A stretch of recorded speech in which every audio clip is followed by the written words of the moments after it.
What's going on, everybody? So it's here. Today's the day. It is Q5 of the Baitfuel Tour. This is the last shot to punch your ticket into the Classic, and that's what everybody here is trying to do, is make it into the Classic. We are currently sitting one spot out, 3 points behind. So today is a really big day for us. The stress is high, the nerves are going, but I'm confident. I'm trying to be as confident as I can. And I think we can go there and squeak back in. Obviously, we'd love to go for the win. I don't know if I've found the right fish for the win, but I think I found the right fish to get us back in the Classic. So that's what we're trying to do today. I'm going to be doing a little bit of shallow, a little bit of deep. We're going for quite the boogie this morning, about between 50 and 60 mile run. So I got a pair of headphones. I'm going to put them in and put the tunes on and just get to rip and get all the way up there and just get to fishing, fish hard all day. It's going to take, I think, about 2 hours, maybe a little less out of our day of fishing, which is big. You know, you could stay around here, optimize your fishing time, or you can make the run and bank on there being big fish up there. So we're going to rip up there and see what happens this morning. What do you have to say? Well, we're swinging for the fences for this one. We got nothing to lose. It's last qualifier. We're sitting just out of it. We think we can get a good bag to get us back in there, but it's going to take some work. A lot of the spots we have up there have been getting beat up by MLF the past few days. They've had 200 plus boats out there, and it's been bumper boats. So they're only down to 25 today, so we're hoping that we have some spots to ourselves. But yeah, we're going to swing for the fences today and hope we can make it back into the cut. We're back at home. We're relaxing after Q5 of the Baitfuel Tour, last qualifier to make the Classic. As you guys know, we are sitting in 41st, and the 40 top teams make the Classic. So we rolled into this tournament a little stressed out, a little nervous. I had a good pre-fish. It was a tough pre-fish, but it was good. The Toyotas were out there, and there were boats just absolutely everywhere. So it was a pressured fishery, that's for sure. And yeah, it was a good pre-fish. I found some fish shallow, found some fish deep. My last day pre-fish, I probably caught 19 pounds for my best 4. So I wish I didn't catch them the day before, but sometimes it happens.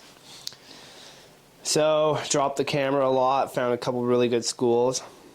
And unfortunately, tournament day, I did not get that much footage.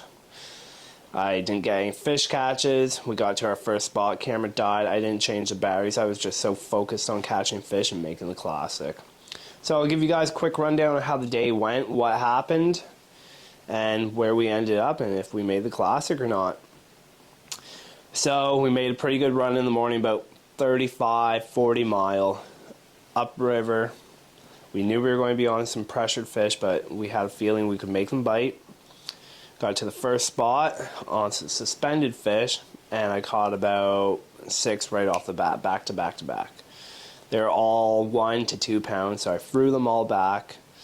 Got to our next spot, and we caught 1 or 2 keepers there, nothing big. And then we ran to an area I had with one school of really big fish. We got there, my first cast at these fish. I knew the boat had to be positioned right, the cast had to be right. These fish were really pressured, real finicky. And I hooked into one. It hit bottom, and boom, I had him on, and it was a big one. Unfortunately, after about 10 seconds, he popped off. And we tried on that school for a little while longer, and we could not get them to go. We went back to our first spot. We ran back to the school, couldn't get them to go. So we started scrambling a little bit. We ran to some shallow stuff I found, and none of the fish were there. I found a huge school with a couple real giants in them, and none of them were there, unfortunately. So that's when we really started scrambling.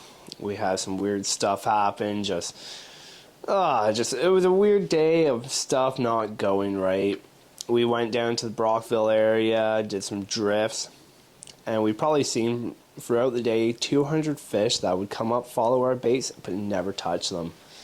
So that became quite frustrating. We got a couple of bites throughout the day, and our lines would tangle up, and just it was a mess. It was one of those days where nothing worked out. We had a limit, not a big limit, probably around 10 pounds. They were all 2-pounders. So we decided to run down to back down to Cardinal and fish some history to end off the day. We knew the fish down there would be a little less pressured, and it was close to the launch, so we had about an hour and a half. We got down there. I made quite the run back, scared Aidan a little bit, made the boat into a plane a couple of times, but hey, I told myself I'm putting my foot to the floor until I either see the bridge or God, and I seen the bridge before God, so we made it all right. And yeah, we caught a few fish down around Cardinal, got up on one shallow spot, and my third, fourth cast, I caught a 5-pounder. So that really anchored what we had for a bag, and I thought we may have been on to the right track and been able to catch the limit we needed. We ran around some more, couldn't get on a few spots with boats being on it, so we just scrambled around and we didn't upgrade anymore. We ran into weigh-in and we were shaking. We were shaking, not knowing if we'd make it. We had a bad feeling. We weighed in. I think we had close to 13. Not a good bag at all, but it is what it is. My girlfriend came down for her first weigh-in, so that was pretty disappointing coming in with a small bag like that. And we look at the Team of the Year standings, and we were in 40th. And we dropped down to 41st, and then down to 42nd. So we did not make the Classic. It was unfortunate, especially when you put all your time, all your money, everything you have, all your blood, sweat, and tears into this, and not make the championship. It is quite frustrating. But it makes me hungrier to get out there, to get better, to make better decisions, to be smarter on the water, be more focused, and do what I have to do to put these fish in the boat and win tournaments and make top 10s and make classics. So it was humbling that day, that's for sure. I love that river. I've done well out there.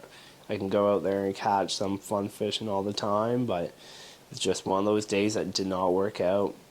So we ended up in 42nd, missed the Classic by 2 spots, and that all came down to having, say, one dead fish penalty on Lake St. Francis, which dropped us down 4 or 5 spots.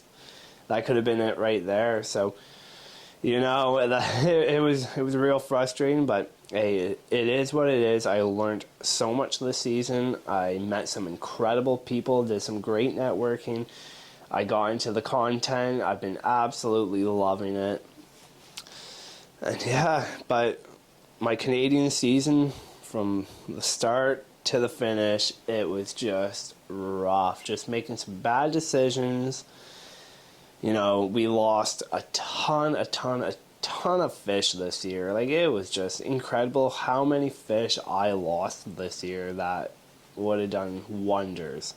We had one good tournament all year. We had high 18 pounds for 4 fish, Q2, which bumped us right up into the 20s for the Classic. So, we had high hopes the rest of the season, but just it was a super, super rough season. Just a lot of weird and not so great stuff happened. But that's fishing. Fishing is it's an interesting sport. I love it with all my heart, but it can be more than humbling at times.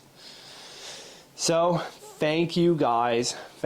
I really thank each and every one of you that have tuned into the Real Classic Dream series, that has kept up, sent encouraging messages, that have been super supportive. It means the world to me. Like I said before, I put everything, my last penny, into gas to, make a run that hopefully wins the tournament, to, sleep into my truck, and just, crazy stuff. I put absolutely everything into the sport, into tournament fishing. I love it. I'm going to keep working super hard on and off the water until I find a profession in the fishing industry where I can make a living and enjoy what I do each and every day. So thank you guys for tuning in and keeping up. We still have the New York Bass Federation to go. We have 2 qualifiers left for that. Hopefully we can do well and make the team. Until next year, we have some big plans for next year. We're going to see financially, the schedule, everything works out. We'll have an incredible season lined up. I'm hoping to be able to come back and fish the Baitfuel Tour next year, but depending on the schedules, we'll see what I do. Anyways, guys, thank you all again. I can't wait to come back and make a super cool series, Real Classic Dream series next year. You know, get more creative with the content, make it more interactive, and, you know, just get better at it. Better at fishing, better at tournaments, better at the content, everything. Every day I learn, every day I'm researching and trying to get better at all this. So thank each and every one of you for tuning in, for keeping up with it, and just showing some support. Until next year, guys, for the Real Classic Dream Series for the Baitfield Tour, we'll see you then.